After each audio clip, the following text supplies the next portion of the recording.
Súplica de amor. Senhor, que és dono de tudo e do amor, concede-me uma alma que possa me encontrar, uma mulher que em mim veja o teu valor, para juntos a estrada da vida trilhar.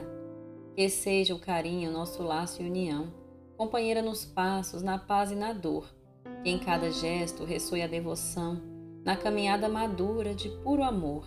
Seja em casa, no mundo, onde quisermos estar, a alegria partilhada, a harmonia a nos guiar, risos e sonhos em cada lugar, um respeito mútuo que nunca há de faltar. Deus, minha fé em Ti renovo e firmo, confio no que prometes e no que virá. Dá-me, Senhor, esse amor terno e digno, que juntos em paz nosso lar florescerá. Poema Súplica de Amor, do poeta Antônio Galvão, lido por Nós Sou.